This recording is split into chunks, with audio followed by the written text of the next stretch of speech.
YouTube channel में आप सबका बहुत बहुत स्वागत है। और दोस्तों मैं फिर आ चुका हूँ बीएससी एग्रीकल्चर की एक नई क्लास लेकर, जिसमें आज की जो क्लास है वो फर्स्ट सेमेस्टर की क्लास है। और इसमें आपका जो सब्जेक्ट रहने वाला है फंडामेंटल ऑफ जेनेटिक्स। तो सभी क्वेश्चन आंसर जो है बहुत इंपॉर्टेंट क्वेश्चन आंसर हैं। आपके जो है 100 क्वेश्चन आंसर होने वाले हैं इस क्लास में, तो क्लास थोड़ा लंबी हो सकती है, तो आप लोग जो है क्लास पूरी देखिए। सभी क्वेश्चन आंसर बहुत ही इंपॉर्टेंट क्वेश्चन आंसर हैं और ऑब्जेक्टिव क्वेश्चन आंसर होने वाले हैं। तो फटाफट जो है क्लास स्टार्ट करते हैं। क्लास स्टार्ट करने से पहले आप लोग जो है क्लास को लाइक कर दीजिए, शेयर कर दीजिए और साथ में चैनल भी सब्सक्राइब कर लीजिए। तो फटाफट जो है बिना किसी देरी के हम लगातार जो है क्वेश्चन आंसर पढ़ते रहेंगे, क्योंकि आपके पास जो है आप लोग फटाफट तैयारी जल्दी से करिए, क्योंकि कल ही आप लोगों का एग्ज़ाम लगा हुआ है। तो चलिए क्लास स्टार्ट करते हैं। आपका दोस्तों यहाँ पर जो पहला क्वेश्चन है, अनुवांशिकी के जनक कहे जाते हैं, यानी कि फादर ऑफ जेनेटिक्स। तो इसमें आपका जो राइट आंसर है वो हो जाएगा ऑप्शन नंबर सी, यानी कि मेंडल। मेंडल को जो है फादर ऑफ जेनेटिक्स यानी कि अनुवांशिकी के जनक कहा जाता है, पिता। आगे बढ़ते हैं, अगला क्वेश्चन है, क्वेश्चन नंबर 2 है, मेंडल ने अपना कार्य प्रस्तुत किया। तो इसमें आपका जो राइट आंसर है दोस्तों वो हो जाएगा ऑप्शन नंबर बी, यानी कि लॉ ऑफ मेंडल आपका राइट आंसर हो जाएगा। आगे बढ़ते हैं, अगला क्वेश्चन है, क्वेश्चन नंबर 3 है, ग्रेगर जॉन मेंडल ने अपने प्रयोग के लिए किस पौधे को चुना था। तो ये आप लोगों को पता होगा। यहाँ पर आपका राइट आंसर हो जाएगा ऑप्शन नंबर सी, यानी कि मटर। और दोस्तों मैंने साथ में जो है आंसर भी दे दिए हैं, ताकि जो है आप लोग आंसर भी देख सकते हैं। तो चलिए आगे बढ़ते हैं, अगला क्वेश्चन है, क्वेश्चन नंबर 4 है दोस्तों, मेंडल ने जीन्स को बताया। तो इसमें आपका जो राइट आंसर है, यानी कि जीन्स को क्या बताया, तो इसमें आपका right answer option number B हो जाएगा, कारक। मेंडल ने जो है जीन्स को कारक बताया। आगे बढ़ते हैं, अगला क्वेश्चन है, क्वेश्चन नंबर 5 है, मेंडल ने प्रभावी अप्रभावी गुणों को जो है किसके द्वारा भिन्न बताया। तो इसमें आपका जो राइट आंसर है ऑप्शन नंबर सी हो जाएगा, यानी कि अक्षरों के द्वारा जो है मेंडल ने प्रभावी एवं अप्रभावी गुणों को भिन्न बताया। आगे बढ़ते हैं, अगला क्वेश्चन है, क्वेश्चन नंबर 6 है, मेंडल के अनुवांशिकी के सिद्धांत को किस नाम से जाना जाता है। तो इसमें आपका जो राइट आंसर है वो हो जाएगा ऑप्शन नंबर ए, यानी कि मेंडेलिज्म। आगे बढ़ते हैं, अगला क्वेश्चन, क्वेश्चन नंबर 7 है, एक द्विसंकर क्रॉस में कितने संयोग संभव हैं। तो इसमें आपका राइट आंसर हो जाएगा ऑप्शन नंबर डी, यानी कि 16। चलिए अगला क्वेश्चन, क्वेश्चन नंबर दोस्तों 8 है, मेंडल के द्वारा द्विसंकर cross Y Y R R प्रदर्शित करता है। तो इसमें आपका जो राइट आंसर है वो हो जाएगा दोस्तों ऑप्शन नंबर ए, यानी कि पीला गोल, येलो राउंड आपका राइट आंसर हो जाएगा। आगे बढ़ते हैं दोस्तों, अगला क्वेश्चन है, क्वेश्चन नंबर 9 है, मेंडल के एक संकर क्रॉस में समलक्षणीय अनुपात था। तो इसमें आपका दोस्तों जो राइट आंसर है वो हो जाएगा ऑप्शन नंबर ए, यानी कि 3:1।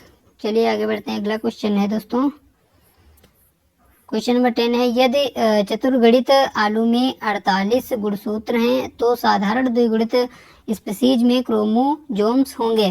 तो इसमें आपका जो राइट आंसर है वो हो जाएगा ऑप्शन नंबर सी, यानी कि 24 आपका राइट आंसर हो जाएगा। आगे बढ़ते हैं, अगला क्वेश्चन है, क्वेश्चन नंबर 11 है दोस्तों, डॉक्टर एम एस स्वामीनाथन को गेहूं व चावल की उच्च उपज वाली किस्मों के विकास हेतु जिससे देश में हरित क्रांति लाई, किस वर्ष के लिए नोबेल प्राइज ऑफ फूड अर्थात वर्ल्ड फूड प्राइज मिला। तो इसमें आपका जो राइट आंसर है वो दोस्तों हो जाएगा ऑप्शन नंबर बी, यानी कि सन 1987 आपका राइट आंसर हो जाएगा। आगे बढ़ते हैं, अगला क्वेश्चन है, क्वेश्चन नंबर 12 है, राष्ट्रीय कोशिका विज्ञान केंद्र स्थित है जहां पशु ऊतक और कोशिका संवर्धन जीव प्रौद्योगिकी पर जो है कार्य चल रहा है। तो ये जो स्थित है दोस्तों, ये आपका राइट आंसर हो जाएगा पुणे। चलिए आगे बढ़ते हैं, अगला क्वेश्चन है, क्वेश्चन नंबर 13 है, राष्ट्रीय प्रतिरक्षा विज्ञान संस्थान NIA जो नवोन्मेषी रोग विरोधी नैदानिक और चिकित्सीय उपायों के जो है विकास में अनुसंधान कर रहा है, स्थित है। तो ये जो है इसमें नई दिल्ली में स्थित है दोस्तों, आपका option number A right answer हो जाएगा। चलिए आगे बढ़ते हैं, अगला क्वेश्चन है, क्वेश्चन नंबर 14 है दोस्तों, G15 जीन बैंक कार्यक्रम राष्ट्रीय प्रतिरक्षा विज्ञान संस्थान नई दिल्ली द्वारा किसके लिए चलाया जा रहा है। तो इसमें आपका जो राइट आंसर है ऑप्शन नंबर सी हो जाएगा, यानी कि सुगंधित एवं औषधीय पादपों दोनों के लिए। आगे बढ़ते हैं, अगला क्वेश्चन, क्वेश्चन नंबर 15 है दोस्तों, NBPGR स्थित है। तो इसमें आपका जो राइट आंसर है दोस्तों वो हो जाएगा ये ऑप्शन नंबर डी, यानी कि नई दिल्ली। ये नई दिल्ली में स्थित है।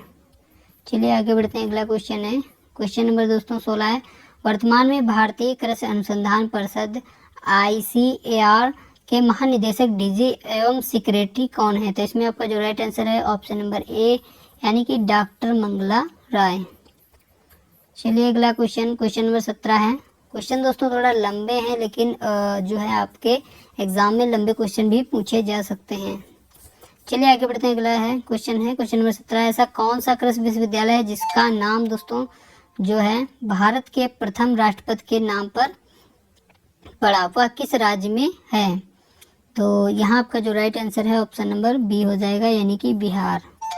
चलिए आगे बढ़ते हैं दोस्तों। अगला क्वेश्चन है, कौन सी दलहनी फसल वायुमंडलीय नाइट्रोजन को स्थिर यौगिकीकरण संचित नहीं करती है? तो इसमें आपका जो राइट आंसर है दोस्तों वो हो जाएगा आपका ऑप्शन नंबर ए, यानी कि फ्रेंच बीन आपका राइट आंसर हो जाएगा। चलिए आगे बढ़ते हैं। अगला क्वेश्चन है, क्वेश्चन नंबर 19 है, पौधों में रोमों का सैद्धांतिक कार्य क्या है? यानी कि पौधों में जो रोम पाए जाते हैं उनका क्या कार्य है? तो इसमें आपका जो दोस्तों राइट आंसर है वो हो जाएगा भूमि से जल एवं खनिज लवणों का अवशोषण। इसमें जो है आपका राइट आंसर हो जाएगा।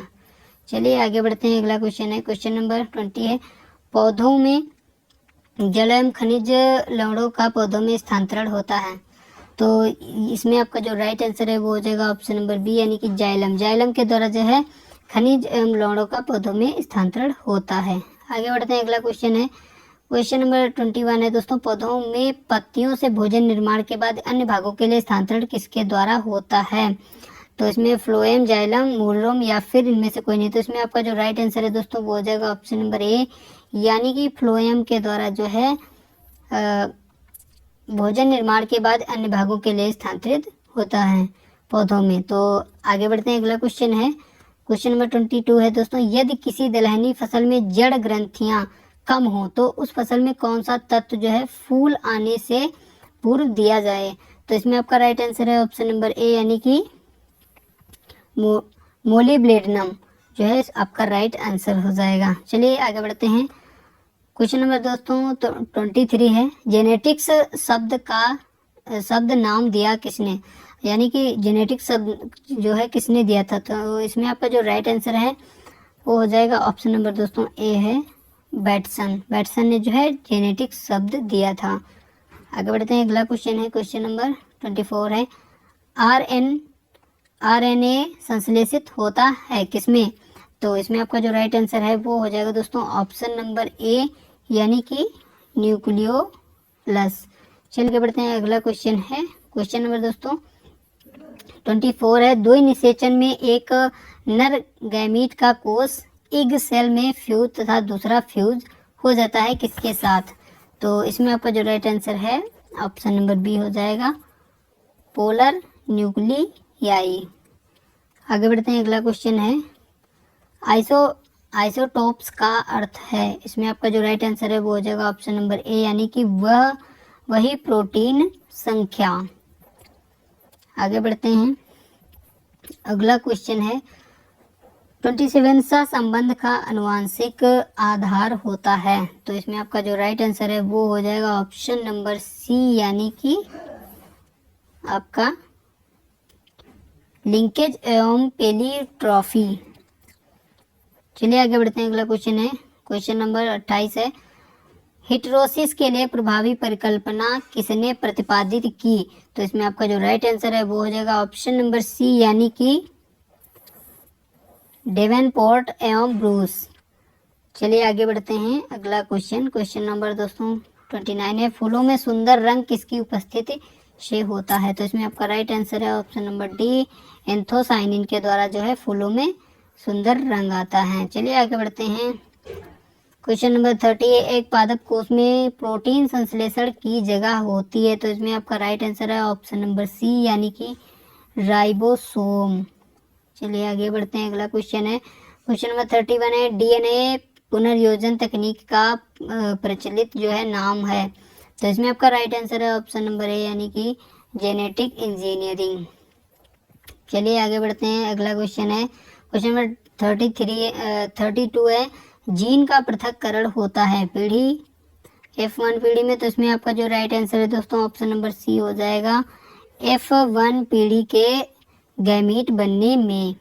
आगे बढ़ते हैं। अगला क्वेश्चन क्वेश्चन नंबर 33 है, वरुणा प्रजाति है। तो इसमें आपका जो राइट आंसर है ऑप्शन नंबर ए हो जाएगा, यानी कि लाहा सरसों की आपका जो है राइट आंसर हो जाएगा। आगे बढ़ते हैं। अगला क्वेश्चन है क्वेश्चन नंबर 34 है, साधारण गेहूं होता है। तो इसमें आपका जो राइट आंसर है ऑप्शन नंबर ए हो जाएगा, हेक्साप्लाइड। चलिए आगे बढ़ते हैं। अगला क्वेश्चन है, मेंडल का प्रसिद्ध अनुसंधान है। तो इसमें आपका राइट आंसर है ऑप्शन नंबर ए, यानी कि पाइसम पर।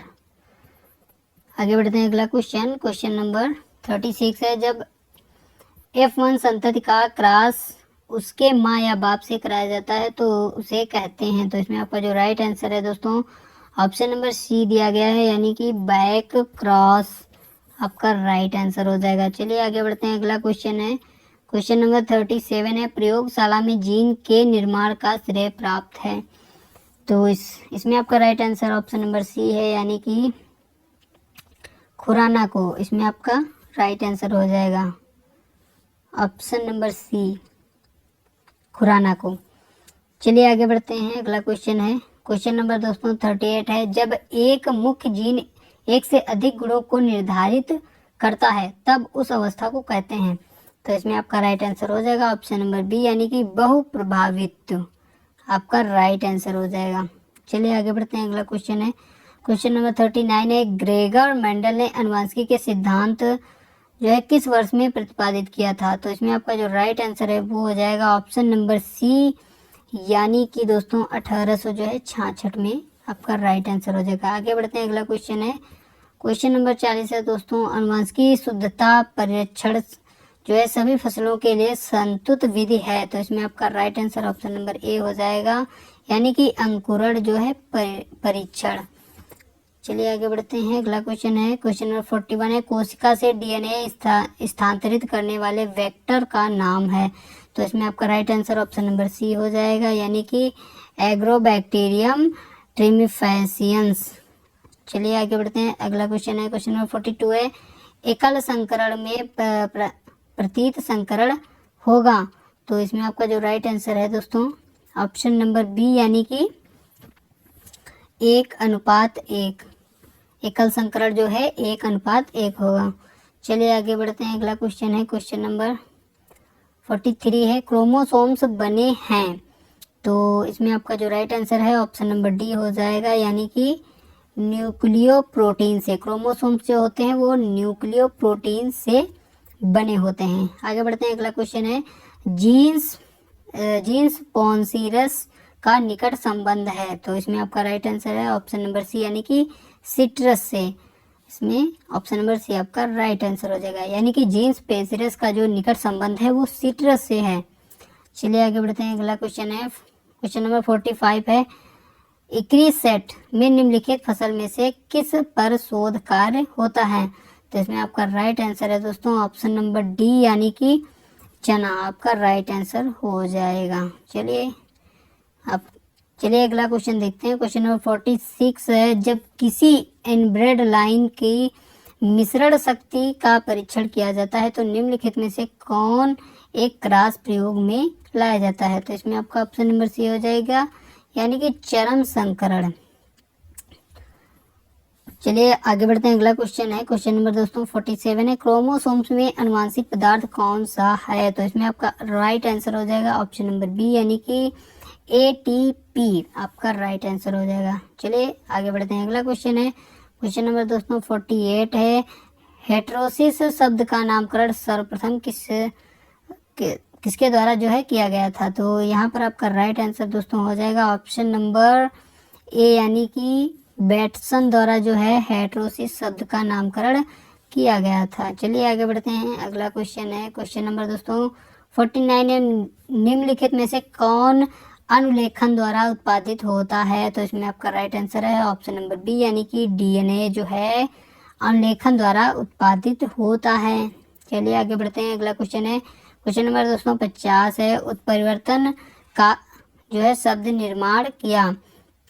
किसने जो है उत्परिवर्तन शब्द का निर्माण किया? तो इसमें आपका राइट आंसर है ऑप्शन नंबर बी, यानी कि ह्यूगो डी ब्रिज ने जो है उत्परिवर्तन शब्द का निर्माण किया। चलिए आगे बढ़ते हैं, अगला क्वेश्चन है, क्वेश्चन नंबर 51 है, शुद्ध वंशक्रम सिद्धांत प्रतिपादित किया। जो है किसने जो है शुद्ध वंशक्रम सिद्धांत प्रतिपादित किया? तो इसमें आपका राइट आंसर हो जाएगा ऑप्शन नंबर दोस्तों यहाँ पर सी दिया गया है, यानी कि W.L. जॉनसन ने जो है प्रतिपादित किया। चलिए आगे बढ़ते हैं, अगला क्वेश्चन है, क्वेश्चन नंबर 52 है, मेंडल द्वारा मटर के पौधे का चयन किया गया क्योंकि इसमें आप यह सस्ता होता है, या विपरीत गुणों वाला होता है, या फिर आसानी से उपलब्ध होता है। तो इसमें आपका राइट आंसर है दोस्तों ऑप्शन नंबर बी, यानी कि विपरीत।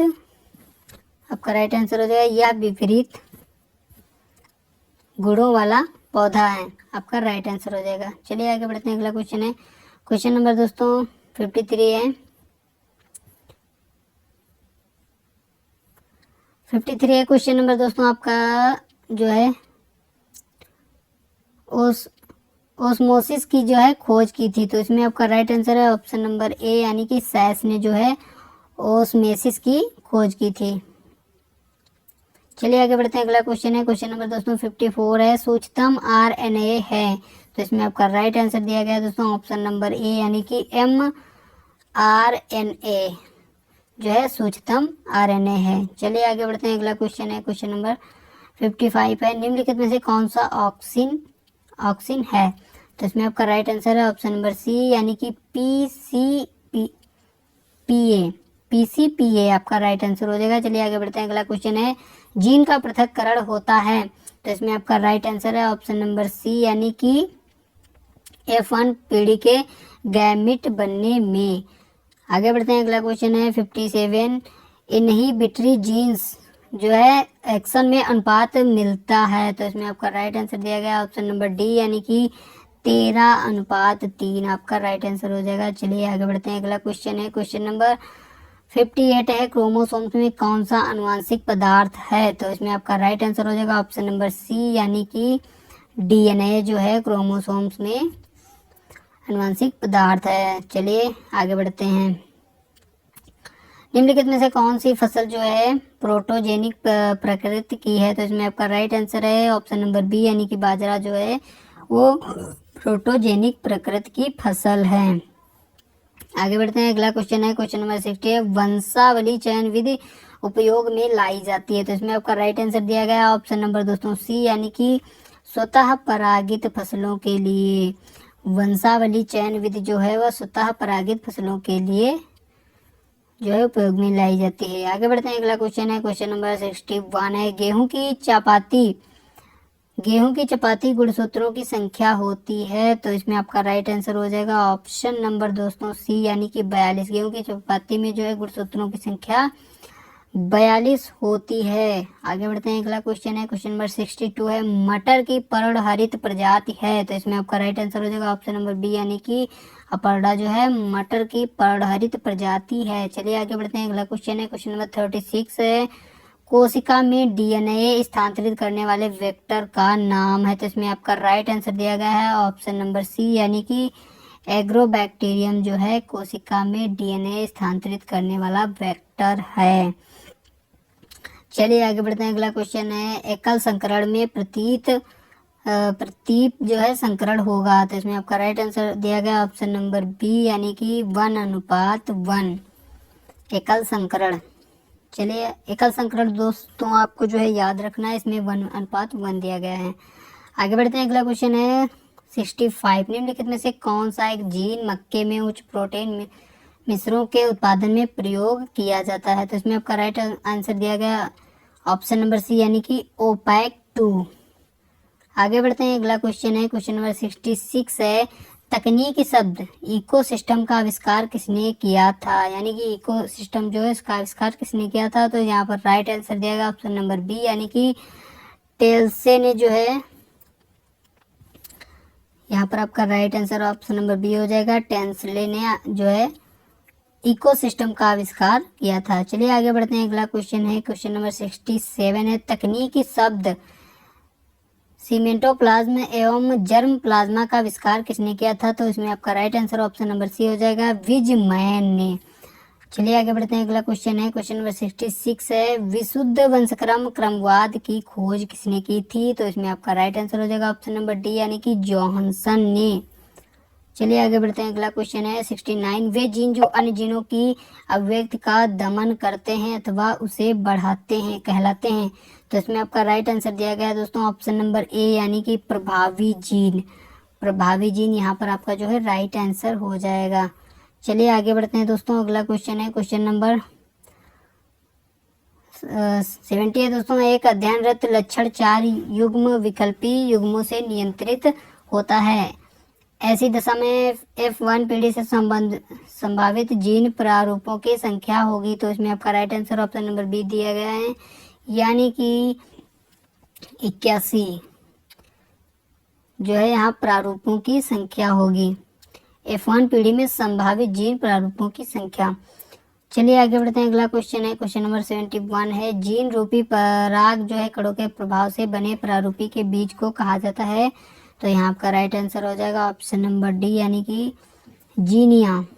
चलिए आगे बढ़ते हैं, अगला क्वेश्चन है क्वेश्चन नंबर 72 है, एक ही विशेषक को जो है प्रभावित करने वाले अनेक जीन जहाँ प्रत्येक लक्षण प्रारूप को बढ़ाते हैं उन्हें कहा जाता है? तो यहाँ आपका जो राइट आंसर दिया गया है दोस्तों वो है ऑप्शन नंबर डी यानी कि संकली कारक आपका राइट आंसर हो जाएगा। यानी कि प्रश्न दिया गया है, एक ही विशेषक को प्रभावित करने वाले अनेक जीन जहां प्रत्येक लक्षण जो है प्रारूप को बढ़ाते हैं उन्हें कहा जाता है? तो यहाँ आपका ऑप्शन नंबर डी जो है राइट आंसर हो जाएगा यानी कि संकली कारक। चलिए आगे बढ़ते हैं, अगला क्वेश्चन है दोस्तों क्वेश्चन नंबर 73, ऐसी अवस्था जिसमें जीन एक से अधिक विशेषण को जो है प्रभावित करता है कहलाती है? इसमें आपका right answer option number B हो जाएगा यानी कि बहु प्रभाविता आपका राइट आंसर हो जाएगा। आगे बढ़ते हैं, अगला क्वेश्चन है, शरीर में न्यून फल जो है बनने के लिए नीचे दिए गए एक आनुवांशिक कारकों में से कौन सा एक उत्तरदायी होगा? यानी कि यहाँ जो शरीफा का फल है उसमें फल बनने के लिए नीचे दिए गए आनुवांशिक कारकों में से कौन सा एक उत्तरदायी होगा? तो यहाँ पर आपका जो राइट आंसर है वो है ऑप्शन नंबर सी यानी कि भिन्न काल पक्वता। चलिए आगे बढ़ते हैं, ऑप्शन नंबर 75 है, कपास की लाल सुंडी किस परिवार की है? तो इसमें आपका जो दोस्तों राइट आंसर दिया गया है वो है ऑप्शन नंबर ए यानी कि